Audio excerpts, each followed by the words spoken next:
네, 안녕하십니까. 21세기와 악의 문제. 오늘은 몸이라는 주제로 악의 문제를 살펴보도록 하겠습니다.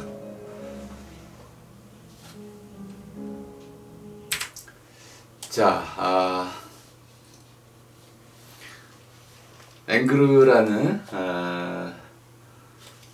프랑스 화가의 그림을 하나 가져와 봤는데요. 우리 몸을 그린 그림입니다. 보통 몸을 그릴 때 얼굴을 그린다 하고 몸을 그린다는 것 사이에는 큰 차이가 있어 보이는데요. 보통 우리가 누드라고 할 때는 벌거벗은 몸이라고 이해하게 됩니다. 근데 사람들은 왜 이 벌거벗은 몸을 그리려 하는 것일까요? 예술이기 때문에 그럴까요? 아니면은 누구나 이제 벌거벗은 몸을 보고 싶어하기 때문에 그럴까요? 그것이 이유가 무엇이 됐든지 간에 우리 서양 미술사에서는 이 벌거벗은 몸을 그린 그림들이 아주 많다는 것을 알 수 있습니다. 근데 그 많은 작품들 가운데 제가 이 앵그르의 작품을 한번 분석해 본 이유는 우리 몸에 대한 어떤 세계관 또는 이해, 이것을 크게 바꿔놓은 것이 아닌가 이런 생각이 좀 들었기 때문입니다. 이 그림은 일단 상당히 오랜 시간 동안 그렸다고 알려져 있습니다. 뭐 시간이 오래 걸려서 그렸느냐 아니냐 이것이 본질은 아니겠지만은 그만큼 화가가 이 그림에 큰 애착과 또 많은 연구와 그리고 수많은 자신의 어떤 생각들을 이 안에 담아 두었다 라고 볼 수 있겠습니다. 우린 그 안에서, 이 그림 안에서 저마다 새로운 이야기들을 아마 풀어낼 수 있을 것입니다. 제가 오늘 풀어드리고자 하는 이야기는 과연 몸이라는 것을 우리는 어떻게 바라보아야 하는가라는 주제입니다. 여기에 이제 핵심 소재로 물병이 들어와 있습니다. 물병은 물을 담기 위한 것인데 지금 이 물병은 물을 쏟고 있습니다. 그리스 도자기 앙프루인데요. 이 도자기는 주로 이제 물을 담아서 이렇게 옮기는 또는 담아두는 그런 그릇이 큰 그릇입니다. 이것을 이제 한 여인이 어깨에 메고 물을 이렇게 쏟아내는 장면입니다. 그런데 이것에 제목이 더 소스라고 붙어 있습니다. 이게 참 이해하기 어려운 제목입니다. 우리말로는 그것을 샘이라고 번역을 했는데요. 이 샘이라는 이 번역어는 좀 덜 번역이 된 느낌입니다. 그래서 제가 일단 원천이라고 새로 이름을 번역을 해봤습니다. 원천이라는 것은 원이라는 것이 이런 어떤 그 언덕에서 또는 어떤 뚝에서 그 뚝 틈 사이로 흘러내려오는 뿜어져 나오는 솟구쳐 나오는 그런 물줄기라는 뜻이 원입니다. 원천이니까 그런 어떤 바위틈이라든지 또는 이런 커다란 구멍에서 뿜어져 나오는 물, 이것이 원천이란 뜻이군요. 근데 이 원천이란 말 속에 담겨 있는 중요한 뜻은 물이 샘솟고 있는 그 바닥 또는 그 뿌리라고 해야 될까요? 그 흙, 바탕, 이것이 함께 말해주고 있다는 것입니다. 그러니까 소스라는 이 낱말은 기본적으로 밑에서 솟구쳐 올라오는 물줄기 또는 줄기라는 뜻입니다. 자, 이 원천이라는 이 말과 소스라는 말은 아주 깊은 연관이 있어 보입니다. 둘 다 그 어떤 줄기의 원천, 뿌리를 찾아가면 결국은 보이지 않게 되는 어딘가 그것이 땅 속에 가려져 있다, 숨겨져 있다. 그리고 그것은 위험한 곳일 수도 있겠다. 또는 그것이 우리가 흔히 말하는 땅, 가이아라고 하는 땅의 어머니라는 의미로도 이해가 된다. 그러니까 그러한 어머니를 찢고 뚫고 솟구쳐 올라서 이제 흙에 땅 위에 살아가는 모든 생명체에게 생명수가 된다. 이런 뜻이 소스라는 말 속에, 원천이라는 말 속에 간직되어 있습니다. 사람은 샘을 찾습니다. 그 이유는 목이 마르기 때문입니다. 목마른 사람은 샘물을 찾아 모여들고 그 물을 마시면서 결국 삶을 살아가고, 물이 있는 곳에 문명과 문화가 있고 나라가 세워지게 되고 결국 마을과 사람들이 살아가는 이런 무리지음 또는 모든 공동체가 형성이 됩니다. 물이 없는 곳에 사람이 살아갈 수가 없는 것이죠. 근데 이렇게 물을 내뿜는 그 원천으로서의 땅 어머니는 드러나지 않게 됩니다. 숨겨져 있다, 숨은 신이다, 이렇게 이해를 하시면 되겠습니다.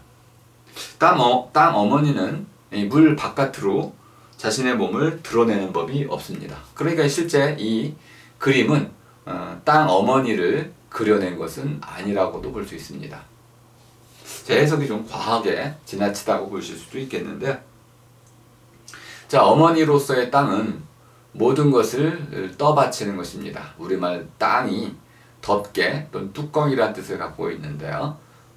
그것은 모든 것을 다 덮어주고 보살펴주고 또 그것을 떠받쳐준다는 그런 근본 뜻을 갖고 있고, 또 그것이 한편으로는 속에 어떤 비어있는 부분들이 있어서 두드리면 땅땅 소리가 나기도 하고, 또 딱딱한 표면으로 되어 있다는 뜻도 되어 있습니다. 땅이라는 것은 무엇인가를 가리기 위한 곳이자 어떤 것을 떠받들기 위한 곳이자 또 봄의 새싹이 돋아나기 위해서 살아있는 모든 것을 보듬어주고 보살펴주고 그것이 살아나가게끔 해주는 그런 원천이라 이렇게 이해해 볼 수 있겠습니다. 자, 땅 어머니는 모든 것을 살아갈 수 있게 해주지만 어머니 자신은 그 밑바탕에 드러나지 않은 채 이렇게 가려져 있어야 합니다. 땅 어머니는 죽을 수밖에 없는 그런 생명체들을 또는 목숨을 살리는 원천이지만 그 몸은 언제나 흙 속에 가려진 채 묻혀 있습니다. 우리는 그것을 대개 잊어버리게 됩니다. 우리는 살아있는 몸으로서 어머니 몸으로부터 태어났고 그 몸의 도움으로 자랐지만은 점점 우리가 어른이 돼 가면서 자신의 삶을 살아가는 주체가 되면서 어머니와 멀어지고 심지어 잊어버리게 됩니다. 이것은 마치 우리가 땅을 잊어버리고 자연으로부터 멀어지는 것과도 좀 비슷한 맥락을 갖고 있다, 이렇게 할 수 있습니다. 그러다가 우리가 어느 순간 삶에 지쳐버렸을 때 그때 우리는 이제 비로소 어머니를 떠올리고 어머니에게로 되돌아가게 됩니다. 그런 의미에서 어머니는 안식처이기도 합니다. 자, 여성의 몸이라는 관점에서 보자면 이 그림은 분명 벌거벗은 몸이라고 하는 어머니 몸을 그렸다기보다는 드러나는 몸 또는 우리가 흔히 말하는 쾌락 또는 즐김의 원천으로서의 여인의 몸, 여자의 몸을 그렸습니다. 자, 앵그르는 여자 몸을 그린 이 그림 밑바탕에 수선화를 그려 넣었다고 합니다. 제가 원화를 본 적이 없어서 수선화가 어떻게 그려졌는지 잘 모르지만 아주 작게 그려져 있습니다. 수선화는 우리말로 번역이 된 것이지만 기본적으로는 나르시즘과 나르키소스라는 나르키시즘이라는 말과 연결되어 있습니다. 미소년이라고도 알려져 있는 이 소녀는 물에 비친 자신의 모습을 너무나 사랑한 나머지 물속에 빠져 죽었다라는 신화적 전설이 있습니다. 자, 이 나르시시즘의 의미는 무엇이냐면 여성의 몸은 남성을 위한 것이 아니다 라는 뜻으로 이해해 볼 수가 있겠습니다. 자, 여성의 몸은 그 자체로 존립하기 위한 것 또는 하나의 작품과 같은 것 또는 그 스스로 자기 목적을 가지고 살아가야 하는 그런 자기 독립적인 어떤 주체다라는 것을 나르시시스트를 상징하는 하나의 수소나를 통해서 나타냈다. 저는 이렇게 해석을 했습니다. 이렇게 보면 자, 이렇게 드러난 여성의 몸은 한편으로는 존엄한 하나의 어떤 삶을 나타내는 것입니다. 감히 누구도 저 몸에 손을 댈 수 없다. 이렇게 몸의 어떤 독립을 여성의 몸, 여자의 몸을 하나의 독립된 주체로 내세우는 상징성을 갖고 있을 뿐만 아니라 신화적인 상징으로서의 항아리에서 흘러나오는 물도 함께 그려 넣음으로써 이중 구조를 갖게 됐습니다. 여기 나오는 이 물은 보통은 이제 헌주라고 하는 신에게 바치는 술과 같은 것이 아닙니다. 신의 어떤 도구로서 쓰이는 사람도 아니고 남성을 위한 도구도 아닌 것입니다. 이것은 모든 살아있는 것들에게 생명수, 목마름을 가시게 해주는 성경 한 기절이 떠올라지시죠. 목마른 자에게 물을 주는 이런 살아있게 해주는 생명수로서의 역할을 해주고 있습니다. 우리 이것을 성녀 마리아로 이해해 볼 수 있겠습니다. 자, 그런데 이렇게 목마른 사람들에게 그들을 살려주는 물을 쏟아 부어주는 이 어떤 그 여인은 기본적으로 이제 하나의 여성성으로서 이해되는 측면과 여성성을 뛰어넘는 그런 측면으로 나뉘어 볼 수 있겠습니다. 여성성으로서의 상징은 우리가 흔히 말하는 여성의 성기인 자궁으로 이해가 되는 것일 테고요. 또 하나의 상징은 거기서 흘러나오는 물이라고 할 수 있는 모든 것의 삶의 원천, 우리 이제 탈레스가 모든 것은 물로 되어 있다. 모든 것에 아르케는 물이다라는 아주 유명한 말을 했을 때 그 물이라는 것이 모든 것을 이제 살아있도록 해줄 뿐만 아니라 변화의 원리이기도 하다라고 보았던 그 철학자의 경구를 이해해 볼 수가 있습니다. 자, 이 여인은 쏟아붓는 물을 통해서 이 세계 전체를 깨끗하게 하려고 합니다. 이 세계는 악으로 가득 차 있고 죄로 더럽혀져 있으며 죽을 수밖에 없는 운명의 지배에서 벗어날 수 없는 곳입니다. 이 세계는 사람이 살기에 적합한 곳이 아니란 뜻입니다. 그 이유는 그 세계에 살아가는 사람들이 이 어머니 몸으로부터 멀어졌기 때문이고 심지어 그 물을 마시는 일조차 잊어버렸기 때문입니다. 자, 그래서 이러한 물의 소중함, 물의 깨끗함, 또 생명으로서의 물 이런 것들을 사람들에게 환기, 되살려내기 위해서 숨어 있어야만 하는 또는 묻혀 있어야만 하는 어머니 몸이 자신을 드러내는 일을 하게 됐습니다. 그리고 몸을 드러내자 많은 사람들이 몸을 쳐다보게 됩니다. 사람들 앞에 벌거벗고 몸을 드러낸 이 여인은 일종의 많은 사람들에게 관음증을 불러일으킬 수도 있습니다. 하지만 이 그림을 전체적으로 살펴보면 관음증적인 요소는 거의 없고 주로 어떤 물에 대해서 우리가 이제 물이 상징하는 바를 깊이 숙고하게 해주는 그래서 물의 깨끗함을 새롭게 일깨워주는 그런 어떤 역할을 하고 있다는 것을 알 수 있습니다. 몸이 주제화됐다기보다는 이렇게 물 쏟아붓는 물의 이유를 우리가 이제 캐묻게 되는 그런 느낌을 받게 됩니다. 심지어 이 그림 속에 그려져 있는 여인의 눈빛은 그것을 바라보는 사람을 마주 바라보도록 되어 있습니다. 사람들은 그래서 이 눈을 피할 수가 없어서 그 여인이 나를 왜 바라보는지를 생각하지 않을 수 없게 되고 결국 쏟아지는 물줄기로 눈을 돌리지 않을 수가 없게 됩니다. 자, 그로써 이제 우리는 그 물줄기가 흘러가는 방향에 따라서 생각의 흐름을 함께 맞춰보게 됩니다. 자, 물은 항아리에서 흘러내려서 강으로, 바다로 계속 흘러가게 됩니다. 그리고는 구름과 비, 또 땅 등을 돌아서 마침내 다시 이 여인의 항아리 속으로 되돌아오게 됩니다. 우리 세계가 바로 이 항아리 속으로 모여든 뒤에 그 여인에 의해서 깨끗하게 된 그 물이 마치 아프로디테처럼 우리에게 다시 쏟아져 내리는 신화적 상징성을 갖고 있다. 그러니 우리가 벌거벗은 몸 또는 사람의 몸 또는 여인의 몸이라고 했을 때 그 몸에는 아주 다양한 층위가 놓여 있다라는 것을 알 수 있습니다.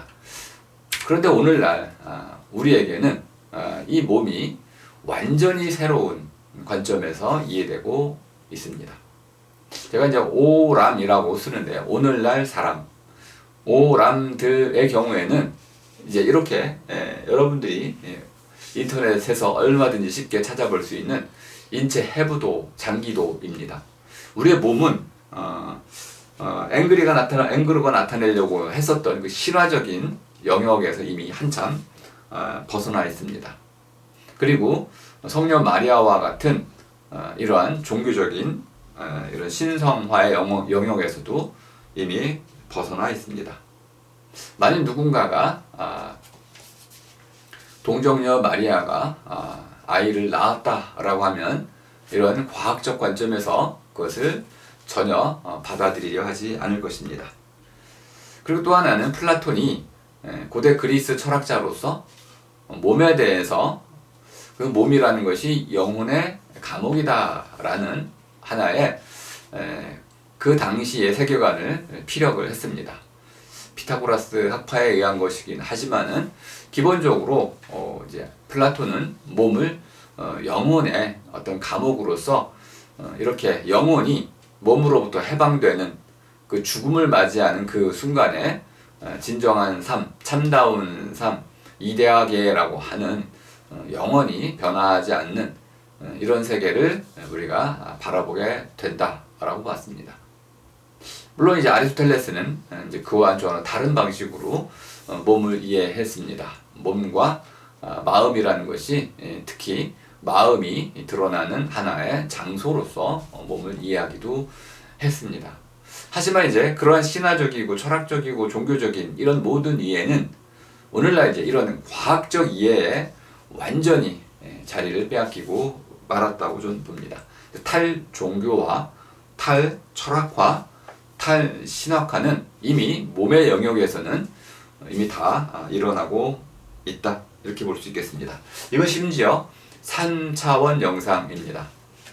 3차원 세계로 이제 들어가 보면 우리가 몸의 어떤 부분들로 이제 궁금해 하든지 간에 아주 정확히 다양한 측면에서 3디멘션으로 이것을 크기적인 실감을 느끼면서까지 우리 몸을 샅샅이 살펴볼 수가 있습니다. 심지어 우리는 그 기능에 대해서도 이제 의학적인 지식을 가지고 거의 우리 몸의 모든 장기들이 어떻게 생겼으며 무슨 기능을 하는지 또 그것에 어떤 병이 생겼을 때 어떤 일이 일어나는지 현상 그리고 어떻게 고칠 수 있는지 치료법 이런 것들까지도 아주 속속들이 알고 있습니다. 저는 이러한 사진 앞에서 초등학생이 놀라는 것을 본 적이 없습니다. 이미 이것을 너무 당연하게 받아들이고 있다는 것을 저는 오히려 놀라워하고 있습니다. 어른들의 경우도 아마 이런 정도의 그림을 본다면 상당히 놀라워할 텐데 오히려 오늘날 현대인들은 이러한 그림을 아주 당연한 것으로 자연스러운 것으로 받아들이고 있습니다. 그리고 이런 의학의 발전이라는 것은 가히 우리가 상상을 초월할 만큼 빠르게 진행되고 있어서 우리 몸이라는 것은 이제 더 이상 이러한 인간의 상상력에 의해서 재구성될 필요가 없을 만큼 하나의 과학적 사실체로서 우리가 속속들이 재구성할 수 있을 정도다. 심지어 사람의 몸은 60조 개의 세포로 구성되어 있다는 것까지 알고 있습니다. 그 세포의 구성 요소들도 정확히 알고 있고 DNA의 방식, 구성 방식이라든지 거기에 뭐 RNA라든지 리보솜이라든지 이런 모든 요소들이 어떻게 작동하고 또 그 기능들이 어떤 원리로서 이루어지는지도 또 다 파악을 하고 있습니다. 심지어 DNA 유전 정보 게놈이라고 하는 유전자 지도까지도 모두 거의 분석을 해 나가고 있는 중입니다. 자, 이렇게 해가지고 우리의 이 세포라는 것으로 60조 개의 세포로 이루어져 있는데 아주 간단히 이렇게 말씀을 드릴 수가 있습니다. 이 세포는 결국에는 탄소, 질소, 산소와 같은 원자로 구성이 되어 있습니다. 아하, 우리 몸이라는 것은 결국 원자들의 결합체구나, 이렇게 이해해 볼 수도 있겠습니다. 그러면은 생물학은 화학이 되고 화학은 다시 물리학이 되는 이런 아주 복잡한 구조로 우리가 이해를 해 볼 수도 있겠습니다. 그래도 우리는 이제 몸이라는 것이 크게 몸, 뼈, 살 뭐 이렇게 구성되어 있고 혈관 이런 것으로 구성되어 있다는 것을 잘 알고 있죠. 그럼 이제 뼈라는 것은 몇 개가 있고 또 뭐 이런 것들을 잘 알고 있죠. 뭐 이걸 제가 이제 올려드리는 글에는 어느 정도 자세히 써드렸는데 뭐 그걸 여기서 일일이 설명드릴 필요는 없을 것 같습니다. 아주 중요한 것은 우리가 몸을 바라보는 관점이 이미 이렇게 과학적인 이러한 눈으로 다 바뀌어 있다. 한 가지 재밌는 부분만 소개해드리고 넘어가도록 하죠. 우리의 이제 소화관이라는 것이 있습니다. 이제 식도로부터 위장, 위가 있고 뭐 소장, 대장, 소장, 대장 뭐 해가지고 쭉 이어져 있죠. 입으로부터 우리 항문까지 이어져 있는 소장의 길이가 8m 정도라고 알려져 있습니다. 자, 이 8m 정도의 길이를 통해 가지고 우리 몸에 필요한 모든 것들이 이제 흡수가 되는, 소화되는 이런 과정을 거치게 돼서 자연에서 이렇게 주어지는 모든 음식물들을 우리가 이제 몸을 통해 가지고 받아들임으로써 자연, 몸과 우리 사람과 몸이 자연과 하나가 되는 이런 과정을 날마다 이루고 있다. 이것도 아마 흥미롭게 여러분이 이해해 보실 필요가 있겠습니다. 또 간이 무엇이고 슬개가 뭐고 갈비뼈는 어떻게 되어 있고 이런 것들도 다 알고 있을 것입니다.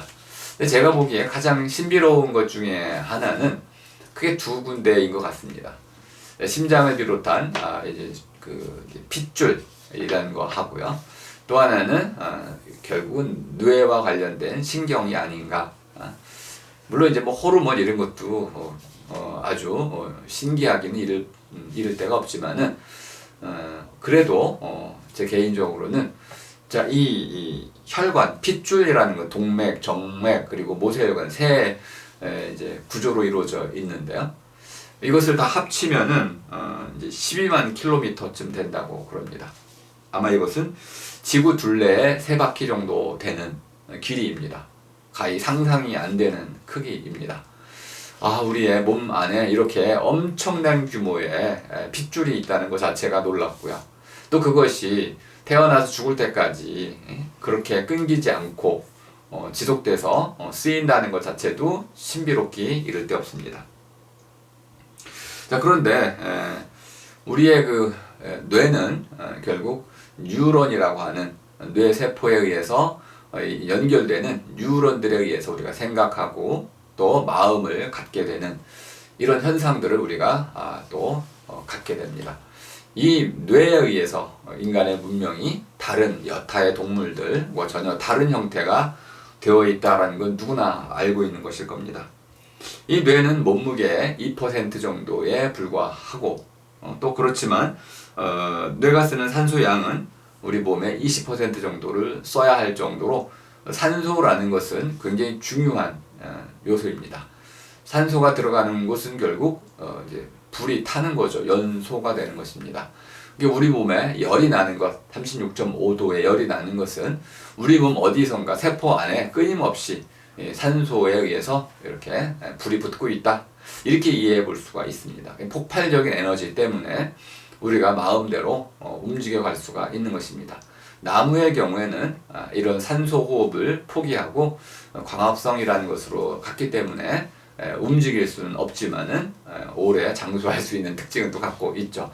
그러니까 사람의 경우는 폭발적인 움직임을 통해 가지고 이제 사람의 어떤 문명이라든지 문화를 일구어 갈 수 있는 그런 길을 걸어왔고, 또 그 길을 걷다 보니까 가장 중요한 뇌에서 가장 많은 에너지를 이제 쓸 수 있도록 진화가 되었다, 이렇게도 말씀드릴 수 있겠습니다.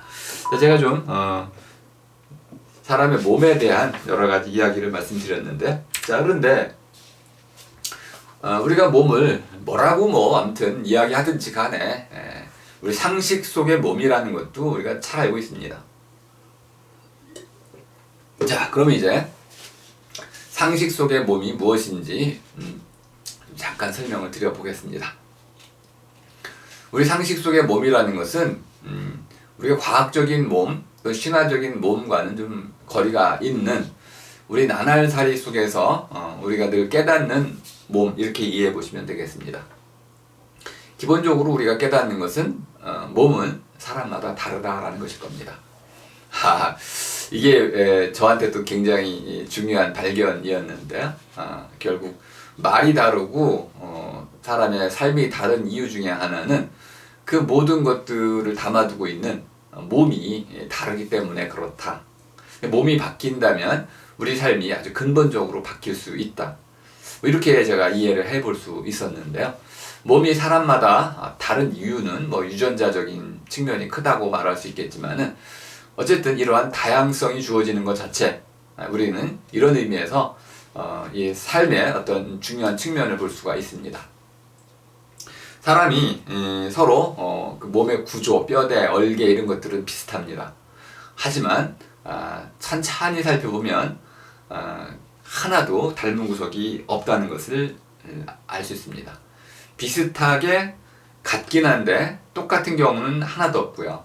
심지어 아무리 똑같아 보이는 일란성 쌍둥이 이런 경우에도 자세히 보면 차이가 있을 수밖에 없고, 더 나아가면 공간 시간적으로 다른 부분이 또 있죠. 먼저 태어나기도 하고 똑같은 공간에 있을 수는 없는 것이고요. 그리고 이렇게 몸이나 이런 것들은 태어났을 때만 이제 그치는 것이 아니고, 태어나는 과정은 그냥 출발 지점이고, 그것이 자라고 또 성장해 가면서 나름대로 또 새로운 변화, 끊임없이 바뀌어가는, 달라져 간다라고 표현할 수 있는데요. 몸은 그때그때마다 달라져 간다라는 것을 알 수 있습니다. 저는 이것을 몸이 자라고 피어난다라고 표현하고 싶은데, 자, 몸이라는 것은 이렇게 끊임없이 그때그때마다 달라져 가고 있기 때문에 사람도 아마 그때그때마다 다른 사람이 되어가는 것이다 라고 볼 수 있겠습니다. 근데 이 몸과 마음이 하나로 이렇게 결합되어 있는 바람에 사람의 몸은 그때그때마다 달라질 수 있을지라도, 마음은 또 그것을 하나로 이렇게 유지시켜주는 자기 동일성을 유지하는 측면이 또 있다고 볼 수 있습니다. 너 이름이 뭐니? 그러면 제 이름은 구현상입니다 라고 이야기를 하는데, 이러한 구현상입니다 라는 말은 아마 제가 제 이름을 이제 알고 있을 때부터는 지금까지 끊임없이 똑같이 말해줬을 겁니다. 물론 우리가 이름을 바꿀 수는 있는데요. 이렇게 나는 내가 원하는 한 언제나 저는 구현상입니다 라고 똑같이 말할 수가 있습니다.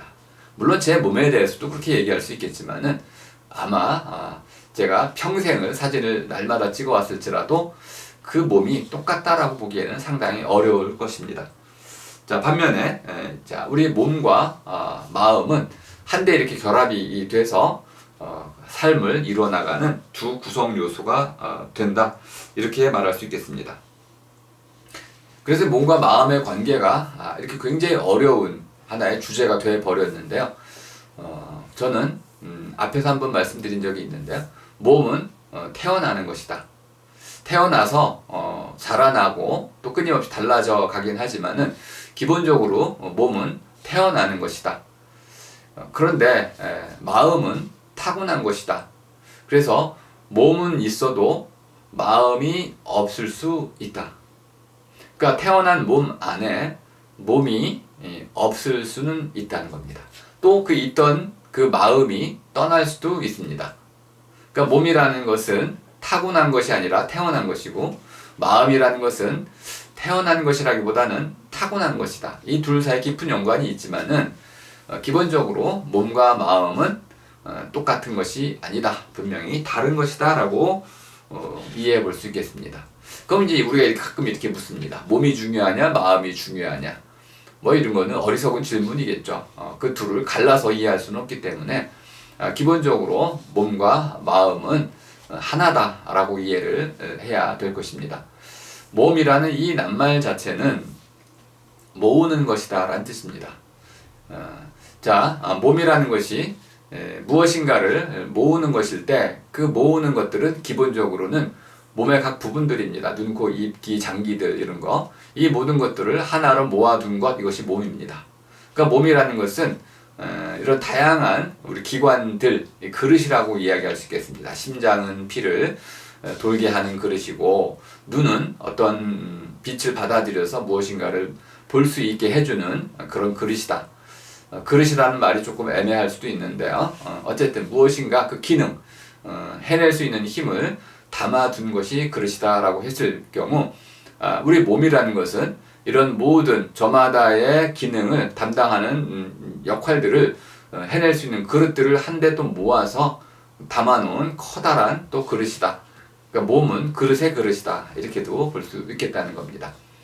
근데 이 몸이라는 것이 그 안에 마음이라는 것도 또 담아두고 있습니다. 또는 몸은 이 마음이 깃드는 장소다, 또는 어떤 마을이다, 집이다, 이렇게도 이해해 볼 수 있겠습니다. 마음이라는 것은 이 몸을 떠나서 있을 수는 없지만 그 몸 안에 마음이 비어 있을 수는 있다. 빈집일 수도 있다는 것입니다.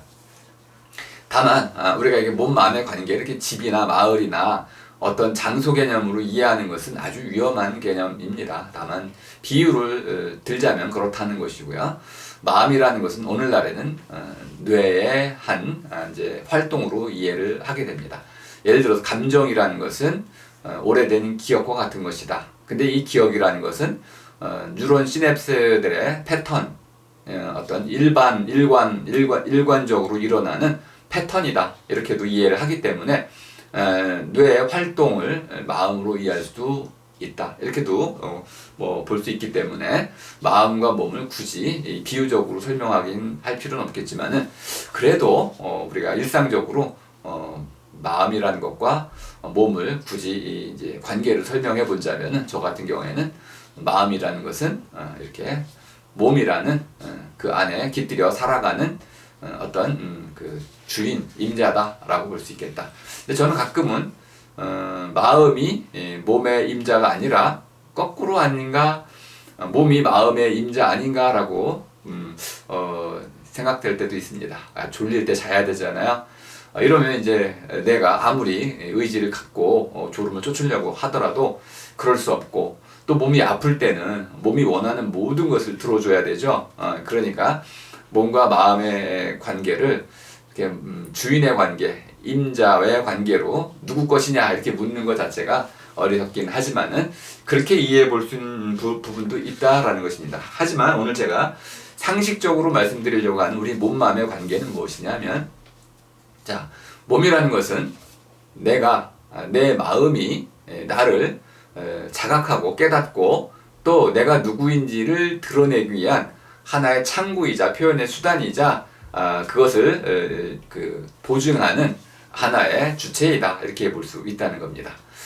몸이라는 것이 단순히 나와 동일한 것이 아니고 나라고 하는 어떤 것을 드러내는 하나의 어떤 그 창구구나, 창문이구나, 또는 세계 표현의 어떤 대상이다. 이렇게도 볼 수 있겠습니다. 여기 보면 이제 그 영화 이제 모아나인가요? 모아나, 영화 모아나 속에 거인의 몸에 이렇게 이제 이야기가 좀 무늬가 새겨져 있죠. 자기가 어떻게 살아왔는지 그 하나하나의 이야기들이 몸에 이렇게 문신으로 새겨져 있습니다. 이야기 문이다라고 제가 이름 붙이고 있는데, 이 이야기대로 이 사람이 살아온 것입니다. 마치 우리 몸은 내가 이렇게 살아왔다라는 것을 웅변해주거나 표현해주는 것 같습니다. 그런 의미에서 우리는 끊임없이 몸을 통해서 나를 드러내려고 합니다. 몸을 내가 꾸미고 가꾸고 하는 이유는 바로 그것이 나를 드러낼 수 있는 유일한 방법이기 때문에 그렇습니다. 말을 잘하려고 하는 것도 전 똑같은 이유라고 봅니다. 말을 잘함으로써 나는 나를 좀 더 잘 갖고 나갈 수가 있고 좀 더 잘 드러낼 수가 있습니다. 말해진 만큼이 나이고 내가 몸으로 무엇인가를 드러낸 만큼이 나이기 때문에 그 둘은 같다고 볼 수 있겠습니다. 뭐 우린 가끔은 자동차로 나를 드러내기도 하고 자기 재산으로 나를 드러내기도 합니다. 이럴 경우에는 나와 내가 드러내는 바를 동일시하는 이런 어떤 경우도 있다고 볼 수 있겠습니다. 물론 이 모든 것들은 나와 똑같은 것은 아닙니다. 내가 누구냐라고 물을 때는 내 몸이 나는 것 아니기 때문에 나와 동일시하는 것은 일반인들, 사람들의 생각일 뿐이지 그것이 곧 동일하다, 똑같다라고 볼 수는 없습니다. 자, 그런데 어쨌든 우리는 이렇게 오늘날에는 예술적인 영역으로까지 몸이 이제 확장이 돼서 들어와서 이게 몸에다가 하나의 예술적인 행위를 하고 꾸미고 가꾸고 그럼으로써 무엇인가를 자기가 추구하는 그런 세계를 드러내는 하나의 어떤 그 예술 작품으로 바꿔가고 있다. 그래서 몸이라는 것은 가꿔진 몸이라는 것은 자연물이 아니고 문화와 문명의 상징으로서 그것이 이렇게 우리에게 값비싼 어떤 그 이제 삶을 우리에게 제공해 줄 뿐만 아니라 제 생각에는 나의 나다움을 드러내기 위한 무대가 되었다. 그래서 몸이라는 것은 이제 가장 값진 그러한 소유물이자 나의 나다움의 어떤 증명체이면서 내가 나를 드러낼 수 있는 가장 확실히 드러낼 수 있는 하나의 무대가 됐다. 그래서 몸이 곧 나다라는 등식을 오늘날 우리는 대체로 인정하는 것이 아니겠는가 이런 생각을 좀 하게 됐습니다. 자, 1부를 마치겠습니다.